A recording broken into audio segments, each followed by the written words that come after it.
Ladies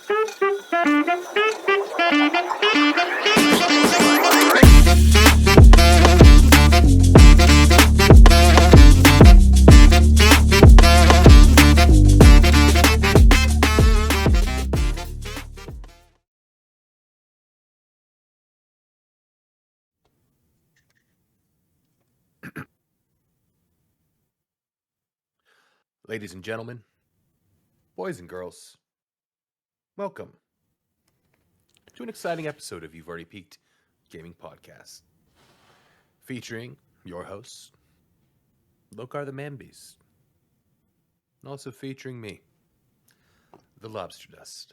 Welcome. Welcome one, welcome all. How we doing on this fine Monday morning? Good. Good. That's good. Just a real peachy keen. Feeling keen indeed. Feeling good about it all. Yeah. So, how about let's start this. We'll start it with a positive negative. Can you fucking text me like a normal person? Listen. You want responses from me? You want response? Text me. All you have to do. All you have to do. Well, hey, probably like I don't know, like 3 or 4. So, and I was like, okay, cool. I'll text you. You text me at like what 9? You're like, dude, somehow the day got away from me. Bullshit. You had one fucking too many. You're probably fucking min-maxing on your goddamn avatar character in Diablo fucking 4, and then you're like, oh. No, literally. I didn't. We just had a fucking moment. And then you're like, hey, tomorrow fresh and ready. Wake up at 9. Nothing. And then you're like, hey guys, let me tell you, I'm level 60 on my fucking avatar, and I'm fucking Brad, under the peak. Let me. And it's like, there's none of this. Like, you do not get on your fucking computer, and you're like, oh yeah, that thing that we're supposed to do on the computer. Does that like just? Is that out of your fucking mind? Who's the fuck face that has to sleep his 8 hours? Who's got a fucking wife? Who's ready to have a kid? Who's the one who has all the fucking responsibilities? I'm the guy who gets up at 5 o'clock in the morning every single fucking day. And it doesn't even like you just send a fucking text. Hey man, this is about where you know I'm what? at. You know what? I didn't want to put you in a bind. Put the fucking ball in your court. All you have to do is tell me, bro. Hey, guess what? Bro, you throw it at me, I throw it right back at you. Absolutely, like, hey, absolutely. No, dude, I can't do the pod at 5 a.m. Right. I'm glad that you're up. Right. So, but I won't be up until I gave you the courtesy as a friend to be like, hey, it's Sunday. Let him deal with his shit, and when he's ready to rock, he can text me. I'm not fucking going to pressure you. You've got a lot of shit on your plate. You are fucking infuriating. I feel bad for your girl. Fucking just knowing that this is how you argue. I'd be in a fucking straitjacket. Like, what the fuck are you talking about? And you're just, no, I'm this, I'm this. No, I came early because I didn't want to be an inconvenience to you to make it feel like you needed to satisfy me. Exactly right. That's what I'm saying. You're a fucking giant sack of shit. I might be a giant sack of shit, but I will always at least fucking interact with you like a normal human being. When you just text me exclamation points and capital letters, one word fucking donut responses, you're never, ever gonna get anything out of me. Oh my God. So anyway, how's it going? You doing good? Good day? Get your coffee in? Okay, so we started off with the negative. Where's the fucking positive, Mr. fucking Sunshine? I'm really excited to see you, man. I've been waiting all week to talk to you. Jesus Christ.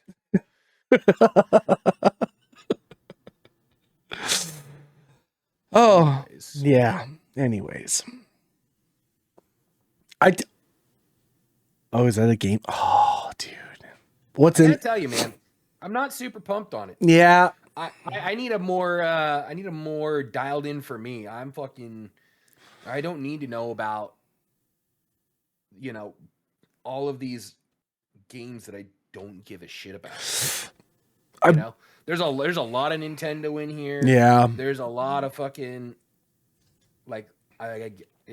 it's just too all-encompassing. What I wonder about Game Informer nowadays is I want to know who's writing it. Like, is it because they're not really making a ton of money, right? They can't be making a ton of money. And now that they're back into print, how much of that is AI written? How much, you know what I mean? Like, or they're just on Fiverr. They're like, okay, I'm gonna give some kid in exactly Indonesia $30 for a year worth of articles. it's this, it's the guys that Cliff had to fire from his company that are just writing Game Informer articles now. While we're on it, Yeah.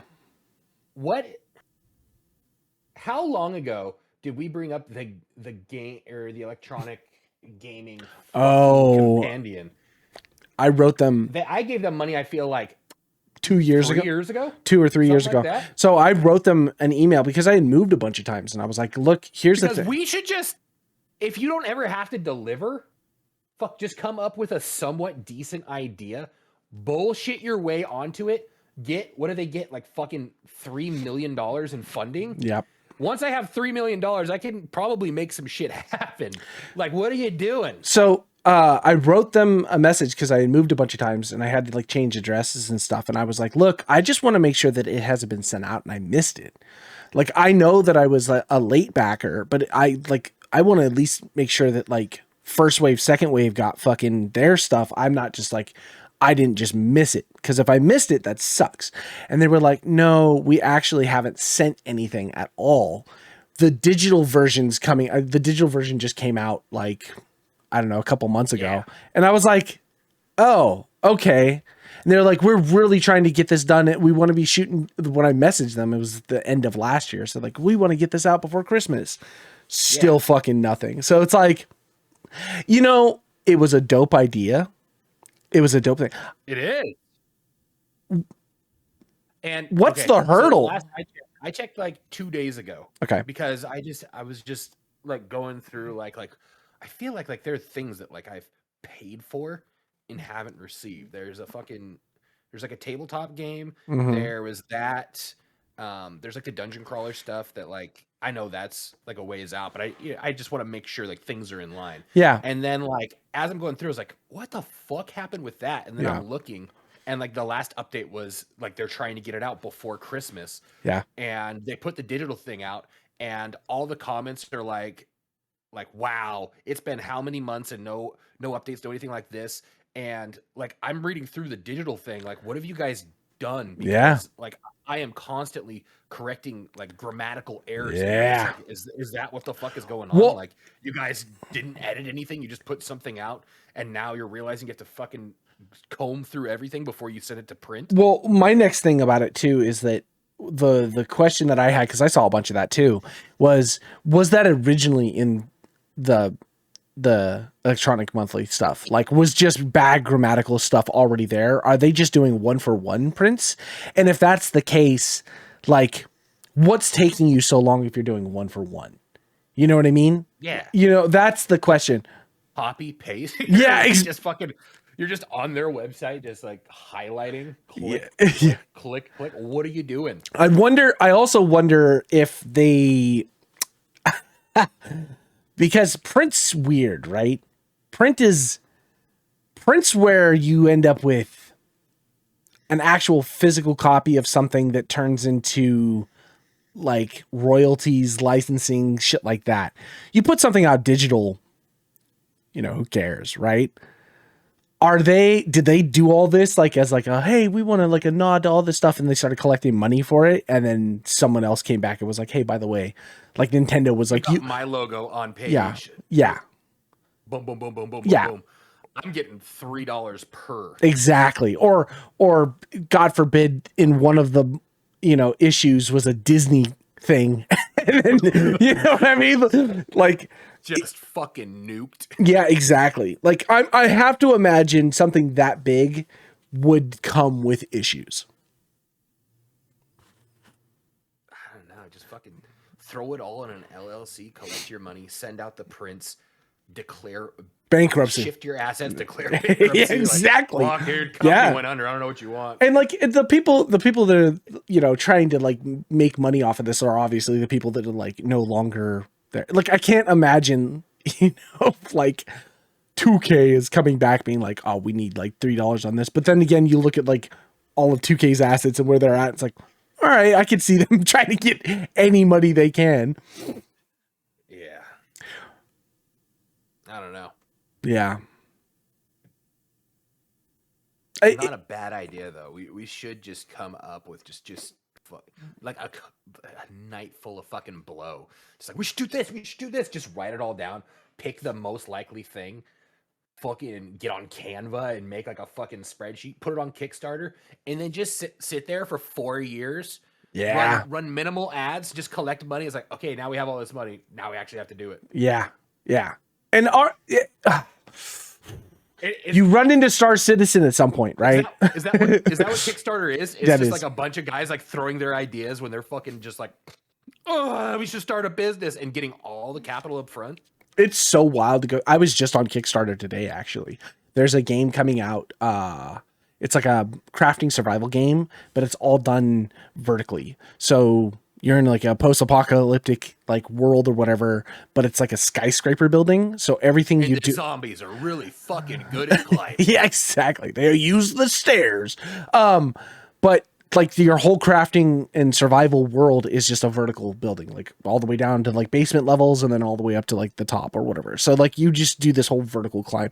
Really fucking cool concept. But I'm also like, why is this on Kickstarter? This seems like a lightweight joke easy game that could be done in like an afternoon. Because they got nothing but an idea. Yeah. Or they were just waiting for the rug pull. It's called, hold on, I have it right here. I literally have it up. Under the Roof, vertical survival craft. Third-person survival crafting game inspired by survival horror genre. Explore vertically floor by floor from rooftop to underground.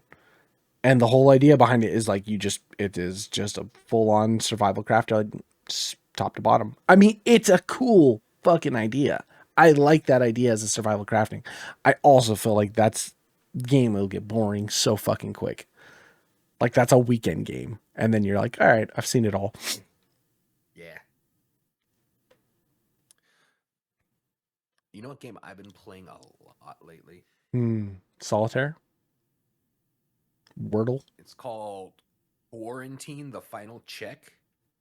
Is it the one where you scan people at the gate? Yeah, you're just at a fucking checkpoint, like a zombie checkpoint. Man, it is dumb, but it is, I don't know how it got me, but it got me. I'm fucking going through my checklist. I'm like, I'm looking at people. You know that there's not a lot of substance. No, to it. no. I don't know how to explain how it's got me like this, but I'm like, I'm treating it real serious. I'm like, okay, I got to clock in and get to work. I think me and Aaron played the demo for that during a Next Fest or something like that. And I started and I was like, this is stupid. And then like 30 minutes later, I was like, I'm still fucking scanning people. Like, what's that? Is that a rash on the side? Fuck it. You're going over this way. And they kill them. Like, get the porn.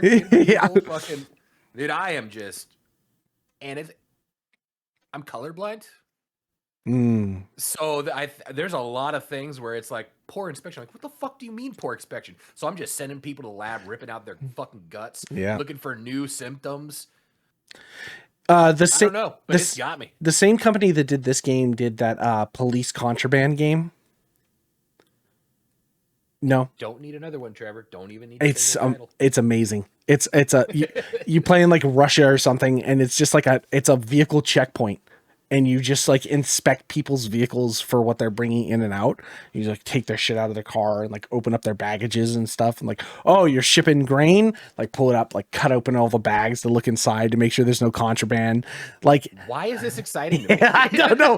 I played the shit out of it. It's a really fun game, man.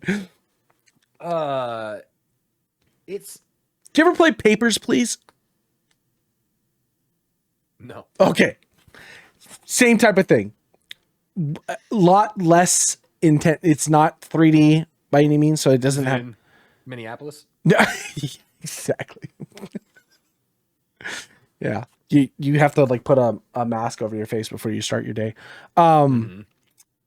It's just like it all it is you play a checkpoint person, and people bring you your passports, and all you're doing is just checking their passports to make sure that they all line up and stamping approve or denied. But as the days go on, there's new things that pop up saying like, oh, well, this country is now at war with this. Like, you can't let these people in. And so like if they come through certain things, and then there's people that'll try and like get through or whatever, and you just gotta like chop them off. It's such a fun game. Papers, Please is amazing. It's on the phone too. You can totally play fucking Papers, Please wherever you go.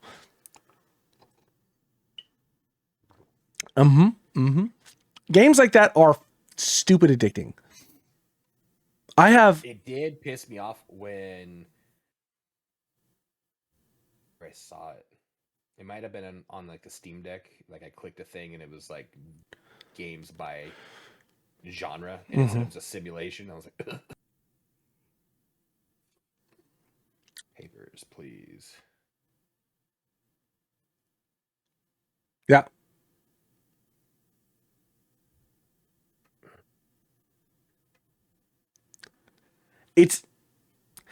It totes the line between cozy game, because you don't have to really put too much thought process into it.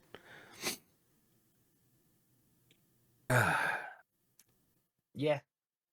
Is that what it is? It's just that you're just like I was watching the fights last night, and just like it's good. I like, oh God, it's so understated, a game that you can just press pause and set it Walk down for away. a second. Yep. Yeah. Yep. Fuck, man. That's I got really, really. I thought we were all going to be really hard in Diablo. I told you. I told you. Sean fucking got us in too early, man. Yeah. Well, what? Season's got 40 days left or something like that? 46 days or something like that. And then they'll drop a new character, and then maybe they'll suck us back in for a little bit. But, yeah. Paladin's kind of where Paladin is. I mean,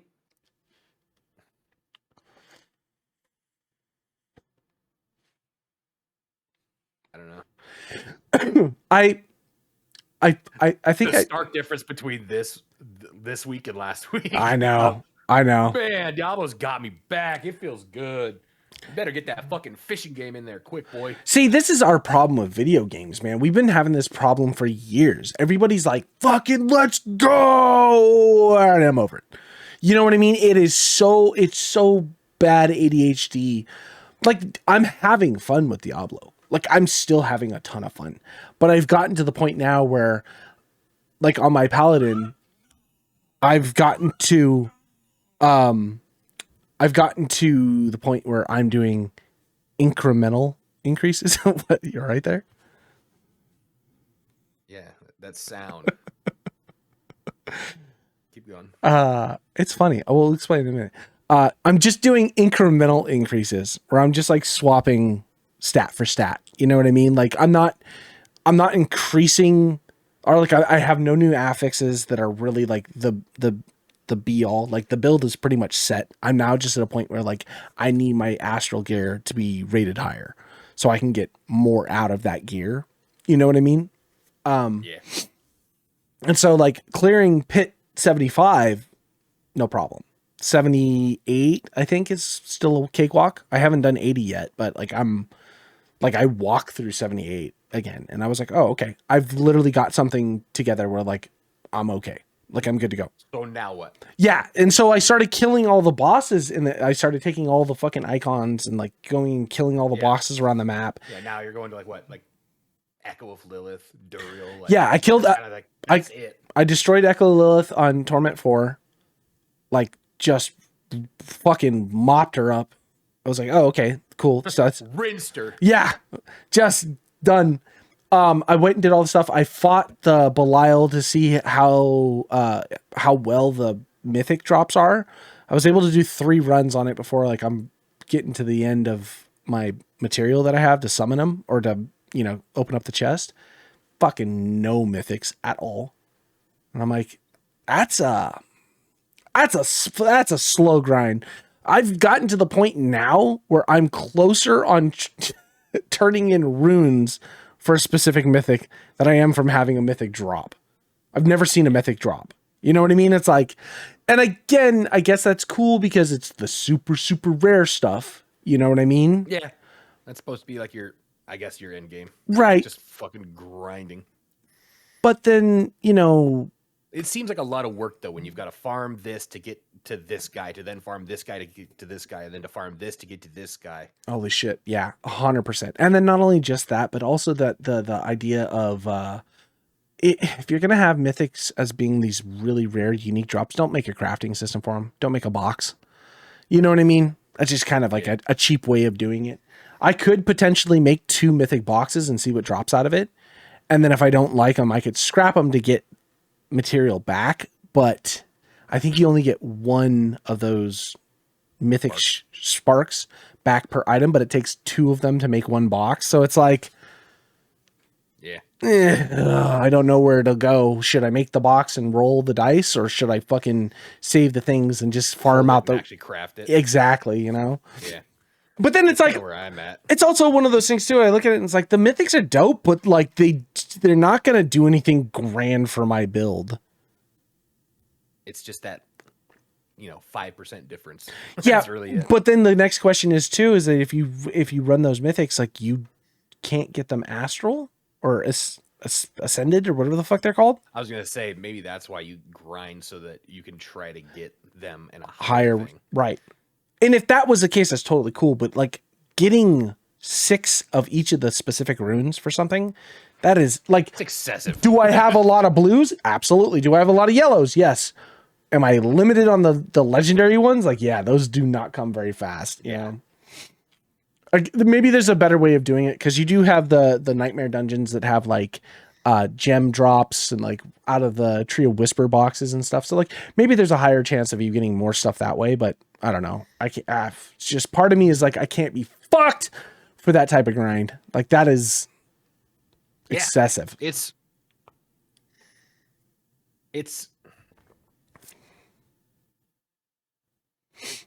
I don't know. Going back to like D2, it's like it's just a stack of people. Like, we're just doing bail runs. Yeah. You're literally just like fucking sending one source, fucking teleporting all the way there, dropping a portal, everybody goes in. And it's a fucking free for all. The drops are all there, and everybody's like, oh, just clicking everything, trying to get it, because it wasn't like everybody gets drops. Yep. But I think I'd rather do that than just fucking the grind that they've set up here. Well, yes and no. Okay, the exact same thing you just said. I think that's what it comes down to. If you did that with people, I think it would be a different scenario. Because apparently fighting the bosses, the more people you have in your party that go and fight these bosses have a higher chance of dropping shit. So doing solo runs on this is actually hindering you more. And that's where I'm finding myself being like, man, I just need fucking people to play with. Yeah. You know? Because I think that's where I'm going to have the most fun right now with Diablo, is just playing with people. Because I'm done solo running. I got 2 characters to 60, and I was like, that's fucking more than enough. I even got to the point where I started making a hardcore character. I got a hardcore Sork running, just because I'm like, I need to live on the edge. Yeah, bored as shit. If this dies and goes away, like, at least, I had something running. I don't know.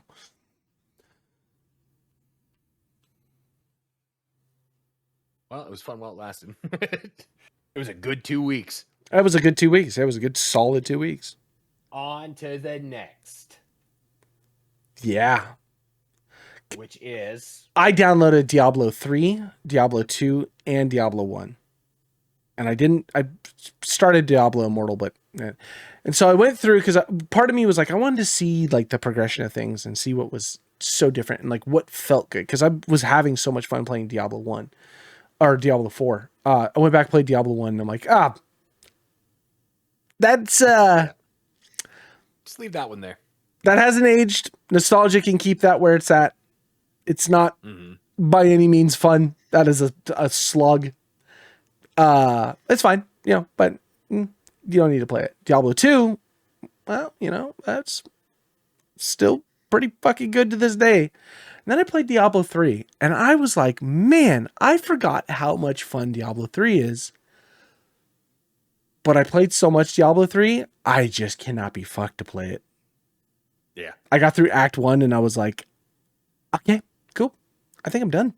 Nothing new has come, even with the season. They're on season 37 of Diablo 3 right now. And it's like, this is cool, but Which is crazy because Diablo 4 is going to catch up to Diablo 3 so much faster. what are we at season 11? Season 11 already, and they're on season 37. Season 11 took them, what, a year?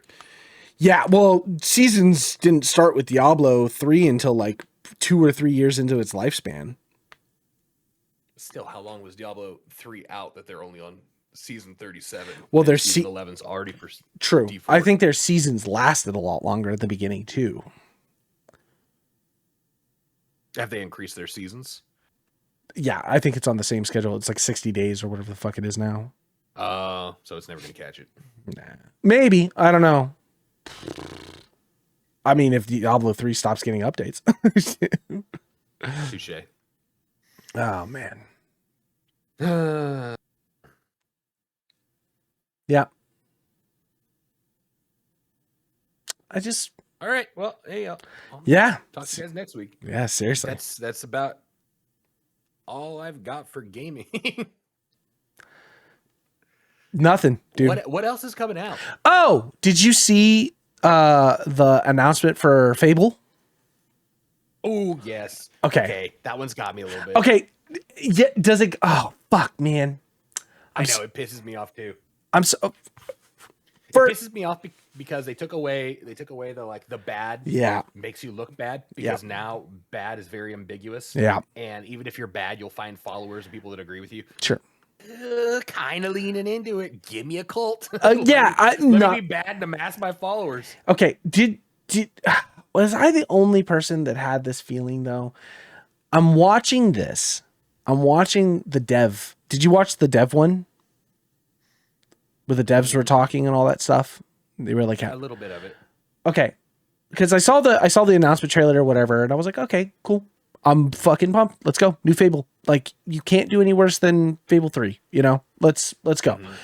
And then I watched the dev one, and I was like, I would be so much more pumped. I instantly went from being pumped to being like, after watching the dev, because can you give me a dev interview that isn't just an ad? You guys reading from a fucking cue card the entire time that you're talking, because the way that they're talking. Don't give me like lead dev who oversees the project. Give me the dev that actually worked on it. Yeah, well, no, they had multiple different people talking, but every time they cut to them, you could just tell that these people were reading off of a cue card. And so everything that they were saying was already predetermined and written out. And I instantly went like, you're just trying to sell me a lemon. You're trying to Sean me a Toyota. You know what I mean? Like you're just reading the specs off of what you guys are playing for the game, but you don't really see anything. You haven't really seen anything in the game. You haven't seen how it progresses. And like Peter Molyneux from fucking the original Fables is a classic man of overpromise, overhype, and underdeliver, right? So I instantly was like, man, as pumped as I am, I think this is one of those games where I break hard and be like, I have to wait to see the final product first before I'm actually excited about it. I don't think there's a chance in hell that it actually delivers even what people are expecting from it. No. I think it's going to be I still think I'm going to play it. I mean, I will too, yes. But I think it's going to be. It's hard to capture like because people like when you think of like Fable and you think of Fable 2 and you think about like what was so good about it, it's like there wasn't really a lot of like open-ish world games. No, it was like the things that they had in place were kind of like whoa, God, you have to eat celery to stay fucking skinny, and you like like there's a lot of like things like that were just like groundbreaking for the time. Now, with a lot of that is commonplace, how are you going to recapture the magic? That's exactly right. I think makes it there. You're making a game off of nostalgia, hoping that nostalgia keeps it going. It's going to carry it. Yeah. And it's like, at the end of the day, you're going to get people that fucking... They play the game however they want to play the game. If you made it easier for us to be bad, cool. We're going to run through the land, have 17 marriages with all these little fucking children in each town running around, and it's gonna kind of be that, you know. It's The draw for me is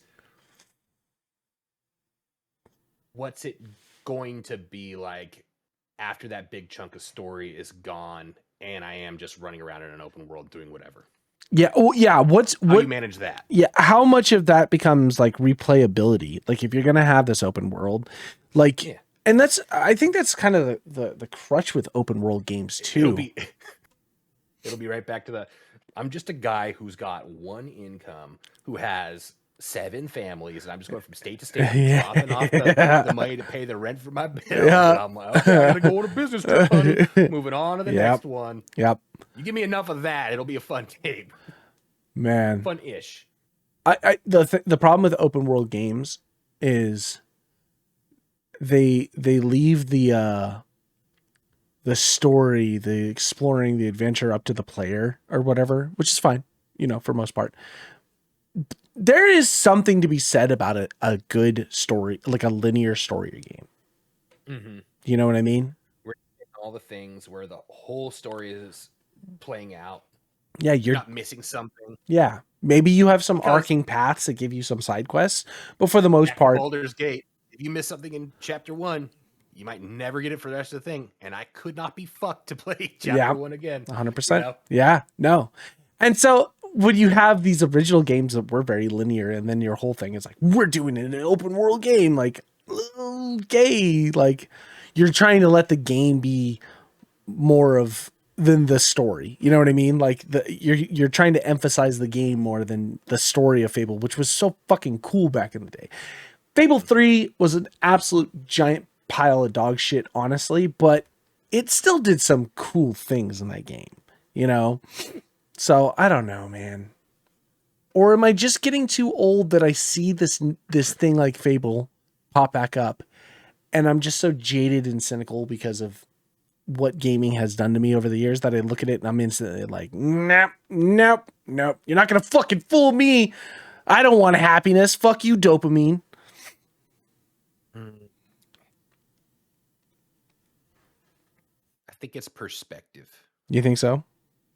Yeah. I think we have too much of it because we've been around for too long. We've seen the fuckery that goes on. I just imagine how exciting this game must be to somebody that's only ever heard of Fable. Somebody like when they were a kid buying like a fucking Wii game at a GameStop, and they heard like the older kids talking about Fable, and that's all they know of it. They never played 1 or 2 or had to experience how bad 3 was, and they don't have the perspective, and they went from Wii to Fortnite. They've been on Fortnite the entire time. This might be a great game to them. You know, it's like, man, maybe we just have too much experience with too many games that we're always going to be cynical and jaded about it. That idea had popped up in my head a while ago, and you saying it now has just like cemented it as fact. Video games are not for me. New video games, at least, are not for me. Like everything that's coming out, it's not for me. It's not for me. It's for a different generation of gamer. It's for, like you said, the people that have never experienced stuff like that before, or will never get to experience going to a GameStop and talking about games with people, or picking up a magazine like you have and like sharing it at fucking lunch, you know, showing people things. Like all of your news media comes from fucking shorts and Instagram and TikToks, and like, you know what I mean? Like gaming is not for me. Like imagine being a kid, you know, 10, 12, 13, formative years, easily influenceable. You wanted to play Elden Ring, you got it. You just got fucked over and over again. So then they give you a watered down version where things are easier, and now you're good at this one. Is that your game? It's kind of like the people that like me. I played Tarkov 2-3 times, and I was like, what the fuck is this?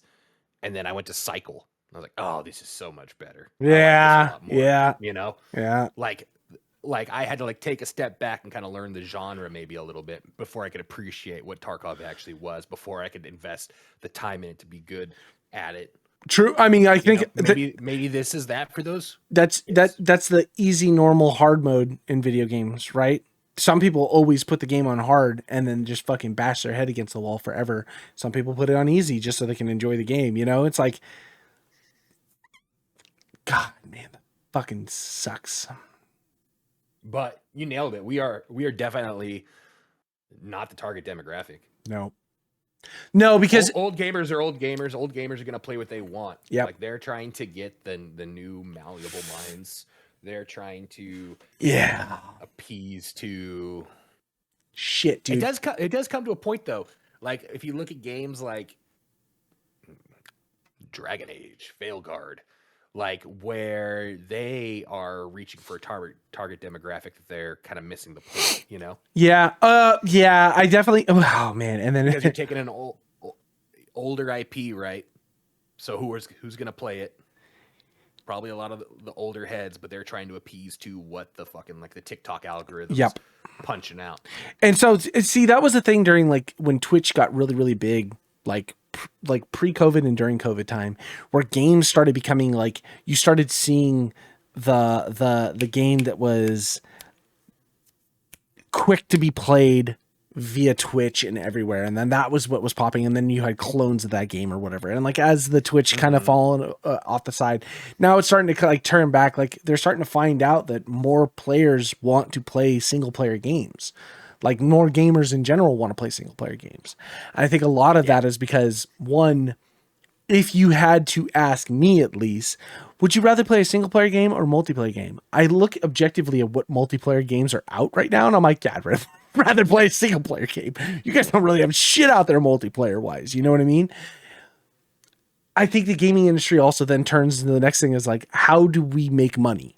Right? Because that's at the end of the day, they got to make money. So it's like, if we make something like the Baldur's Gates, like the Clair Obscures or whatever, they're going to blow up, obviously. But like, that's a gamble that, you know what I mean? Baldur's Gate, I think, was the first time in a long time that you saw people who were just like fucking gearheads. You know what I mean? Or just like, you know, anybody off the street could play Diablo or Baldur's Gate and they were having fun of it. You know what I mean? Yeah. But that is D&D. You know, it was the first time that like nerd had transferred over into like more people are like, oh, I only play Call of Duty, but I'll play Baldur's Gate. You know what I mean? Clair Obscure was the next one, was like a lot of people don't do turn-based RPGs. That's a weird genre to see pop back up, but everybody was playing that. I just feel like that's 1 in a million. You know what I mean? Because how many other turn-based RPGs came out last year? You know, there had to have been a few. I'm trying to find this download. Oh, here we go. I promise if they did, we didn't really hear about them. No. Check this out. Remember we were talking about this maybe last week or the week before. Best-selling video games from 2020 to 2025. The most amount of money made per the game. Now, granted, there's some games that have been out for at least 5 years. There's some games that have only been out for a year. This is including like store microtransactions, everything like that. This is just based off money made, or is this off sales? No, global sales in units per game. Okay. Number 1 on this list is Animal Crossing: New Horizons. 48.2 million units sold. Number 1? That's number 1. Guess what number 2 is?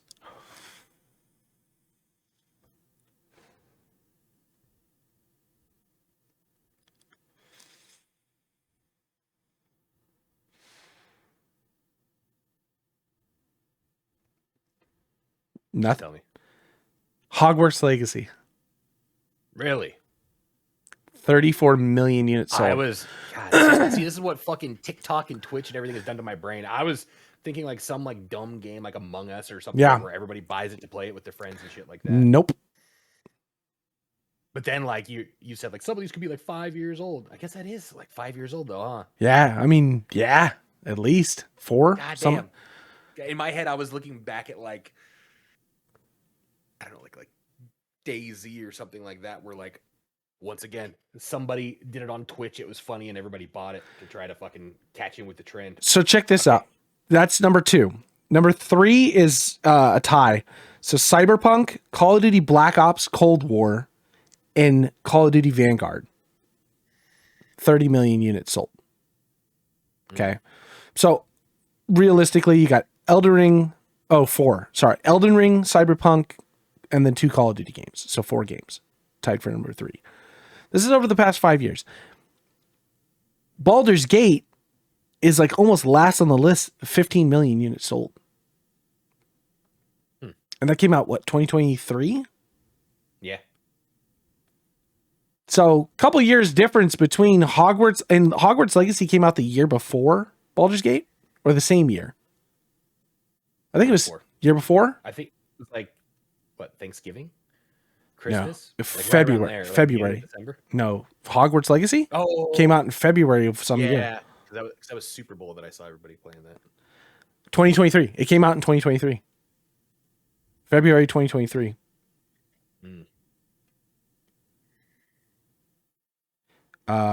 Gate 3.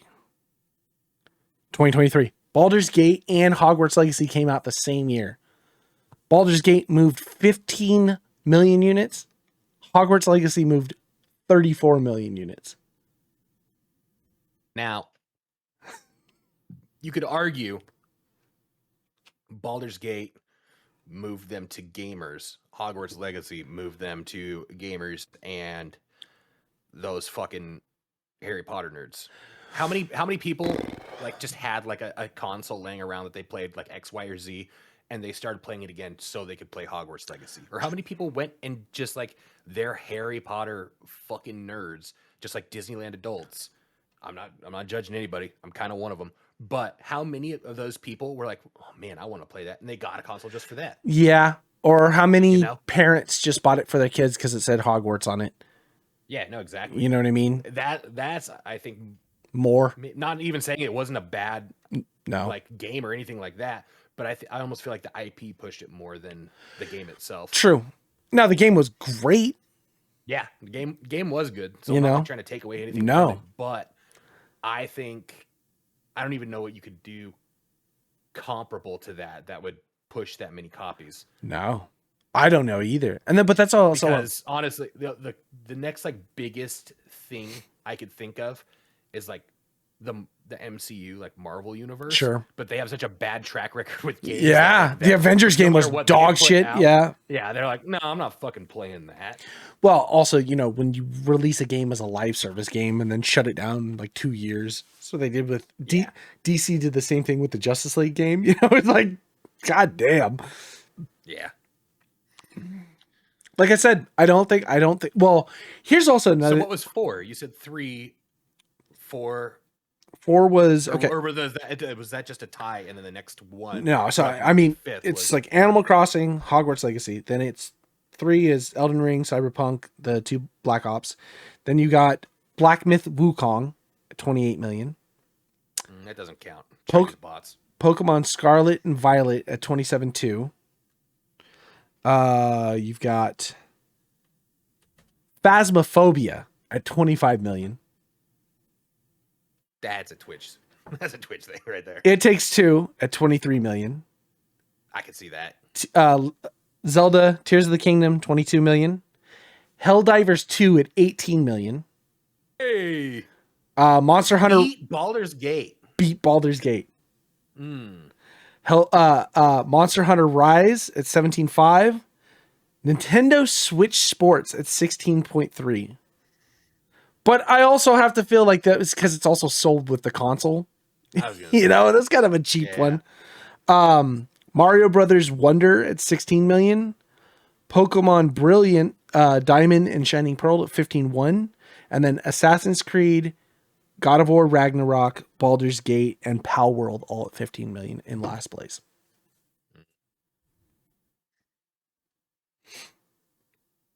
So units sold does not equate to what the industry considers a good game. I still think Hogwarts Legacy got snubbed because of the whole controversy thing. Because if that controversy did not exist, that game was probably Game of the Year. Maybe not. The fact that it was on the same year as Baldur's Gate, I feel like nominated like it would have been highly contested. Exactly. There would have been a very, very close possibility for both of those things to happen.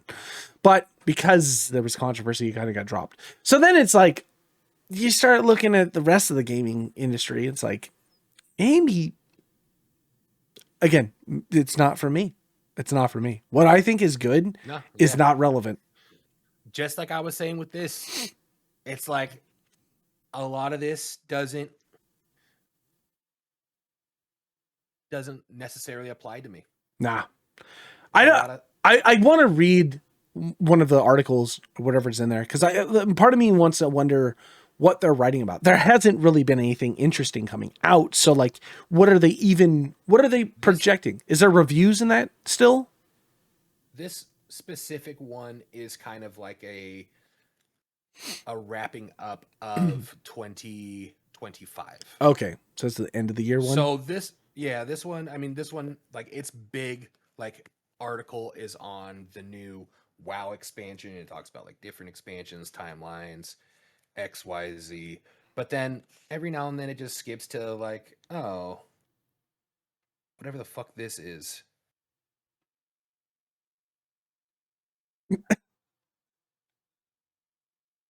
Finding closure. So if you look at the style, it's kind of like I'd imagine, it's like a side scroller. Scott Pilgrim versus the World. Is that it? Yeah. Yeah. Oh, that might be cool then. Okay. Yeah. I don't know, but like when I look at it, it's like nothing's really like jumping out at me. It seems like okay. Well, then NBA game. So then that game. Dino Blade. The next question too is Frontiers. If GameStops don't really exist, kids aren't going into stores. Game Informer used to be a GameStop company. Are they their own entity now? Are they part of GameStop still? What exactly is it? Don't know. Who is that magazine for?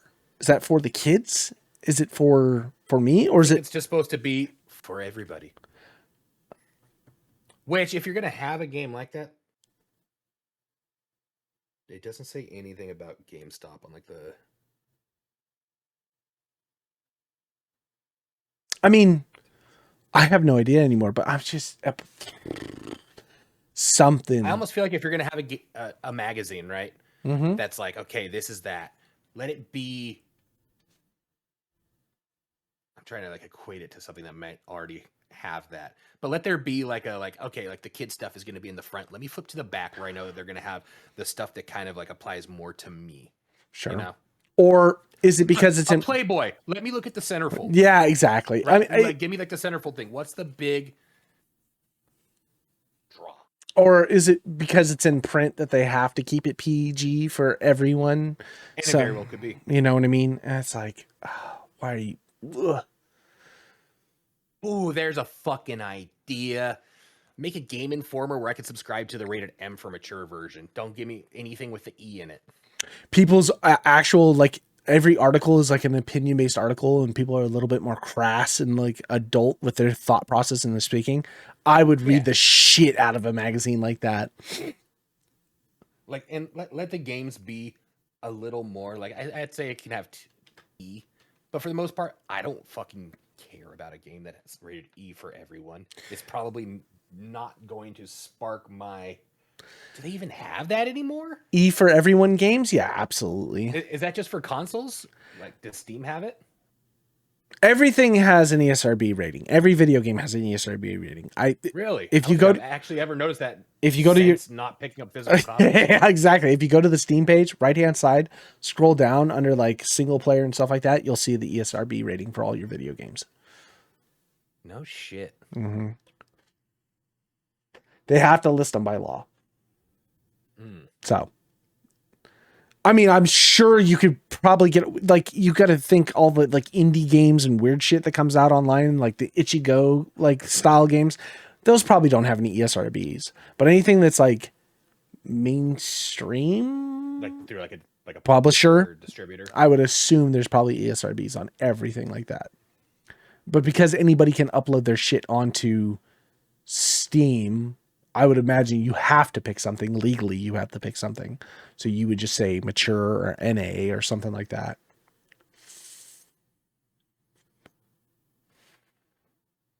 You see it on there? No. Okay, let's click a different one. Just, yeah. Right-hand side. Usually, I mean, I don't know where the hell it is nowadays since it's been updated. Let's see. Yeah. So like at the bottom here, it shows like rating. I don't know where it would be on the desktop version, but this is off I just have it turned off because I'm not a pussy. This is on Delta Force. So right now I'm on like a Gentleman's Dispute. Yeah, small indie game like that. Maybe you're not going to find it. Yeah, so like I clicked on Code Vein 2. So I got to go to like a bigger one. Code Vein 2 rating T for teen. Okay, Grand Theft Auto. I know this has to have a rating, right? Mm-hmm. Oh, here's an E for everyone. NBA 2K26. E for everyone. Sports games. I'm just not seeing it because it's on desktop. I don't know. I want to open up the desktop, but I don't want to fuck this stream up. Hold on. No, I'm not going to do it. That sounds like a bad call. I'll check it later. I guarantee it's on. If it's not at the bottom, check towards the top. It's got to be somewhere on there. Like I said, you have to list it. That is like a legal thing that got placed in for gaming back in like the early 90s. Discussions? No, that's not where I'm over it.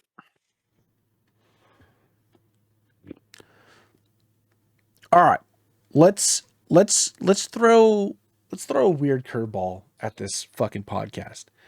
Yeah. Okay. Mm-hmm. Next week, let's just do a game review. Okay. Like a legit game review.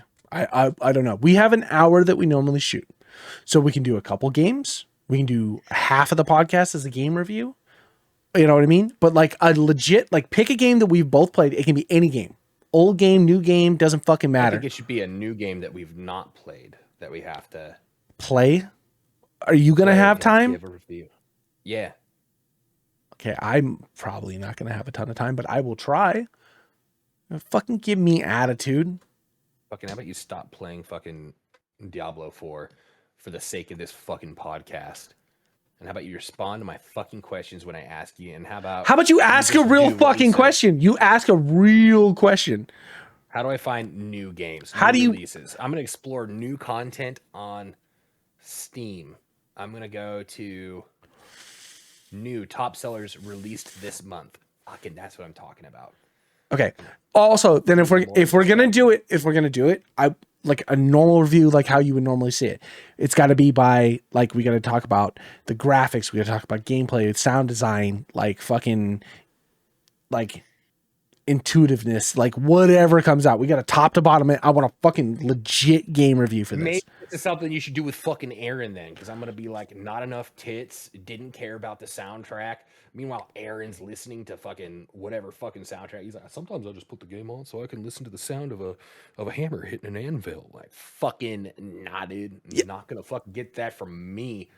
There is some music that does slap, but like him being like, yeah, I just fucking put on Valheim soundtrack. I'm like, yeah, all right, okay, dude. So I'm not the only one. All right, dude. I got real quiet because I thought I was a fucking odd man out there. What is this? Star Rupture. This looks like a crafting game. I'm not going to be good at it. New and maybe that's not the point. Maybe okay, that's the point. Yeah, is me. Because we need to find something that is within the realm of, something that we probably could get into and play very easily because it's a genre that we either know or don't know, whatever it comes out to, but like something like we logically get into and then like actually play as a new player, as a new gamer, get through to actually give a review and just be like, yes, this is what I think of this game. Either it's dog shit or it's not. Here we go. Make New York great again. Oh, it's a platformer. Damn. I mean, it's co-op platformer. We need something that's a little more.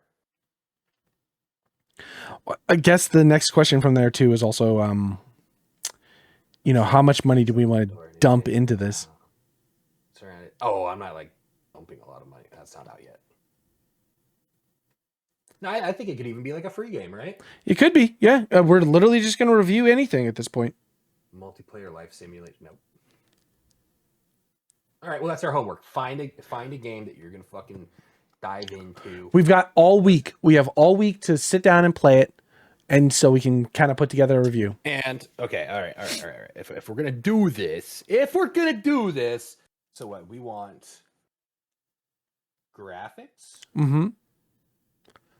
sound, Uh-huh. design, Uh-huh. gameplay, Mm-hmm. story. Story, sure. And maybe, I don't know. What would you consider, like, I would say ease of access, but that's not right. Where's my brain at? Replayability. Nah, yeah, I mean, I think a replayability is a good one to have. Like, is this something you could go back and replay? Like revisit again. Mm-hmm. I think like how like intuitive it is, or like how well it is for you to get into. Like, is it a fucking clusterfuck, or does it drop you in and like you just kind of like start moving? You know, do I spend 20 minutes going through the fucking control scheme to understand the game, or do like I get a good tutorial that kind of allows me to play like as a new player? Okay, now I'm just gonna click on this one.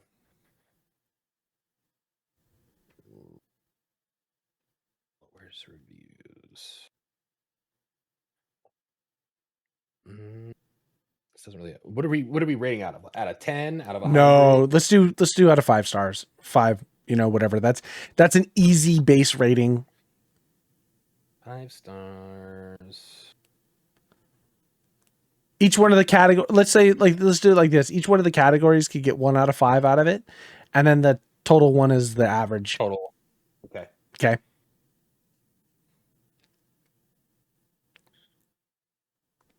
All right. Let the hunt begin. Let the hunt begin. This could be interesting. This could be fun. Or it could be terrible. Or it could be, yeah. Did you play the game? No. I didn't have time. I gave it a fucking 3 stars. We started, and I just looked at it and was like, I just read the other reviews. Categories, browse. Give me more new. Upcoming. I don't. The problem with the new games, at least when I go through Steam, is it's always like some like half-assed whatever game, and then it's just sex games, and I've got to. Yeah, there's a lot. I thought it was just me because I got fucking sex games on my computer, but there's a lot of like. Okay, I might have to give this one a try. Quickie massage, and when I hover over it, the first thing is just a guy sucking on a foot. Yeah. Sinspire, Escape from Ever After, Wicked Seed, which doesn't actually look to be a sex game. It is a turn-based combat action RPG. Okay. You are a female protagonist. What is this called? Reincarnated as a demon hand. Oh, that one was Wicked Seed. Okay. Dwarves, Glory, Death, and Loot, Auto Battler, Dwarf. Yeah. TR49. Oh, story rich. Alternate history. How I like this idea. I'm also going to throw one more thing in here, and this doesn't have to be decided now. We can decide this later when we do. Do you want to review demos for upcoming games? Is there a demo section? There, you can look by certain games. Demos. Man, a lot of these are rough already. Yeah, I mean, you're not Euro Truck Simulator though. Okay. Yakuza 3. I mean, again, my whole thing is that we could potentially be like, instead of buying the game, we could be reviewing for what we think the upcoming game could be, and this could be a good indicator for us to say what we think may end up becoming game of the year or whatever. Okay. Think about it. I mean, I don't think I'm actually going to pick something that's going to be game of the year. I'm already leaning more towards whatever the fuck this thing is. Shift at Midnight multiplayer demo. See? shit like that. You just hear these fucking titles and you're like, all right, man, That's the one I'm doing. in it, dude. And then you play it and you're like, that was awful. I'm doing it. I'm down. Oh, don't start downloading now. Yeah. Let's wrap this up. Let's wrap this up. That's the one I picked mine. You pick yours. Okay. And then we'll review them. We'll talk about them. We'll see where it goes from there. Yeah. This is good. It's got Aaron, this is the kind of fucking homework we want to do. Yeah, exactly. Not go home and make a spreadsheet about blah, blah, blah, blah. Dork. Go back to listening to Valheim. All right. We're fucking out of here. All right. Enjoy your kids. week. Have a great week. Fuck you, Cliff. Fuck you, Will. Yep. That's about it. Love you, Sean. All right. Yep. Bye-bye.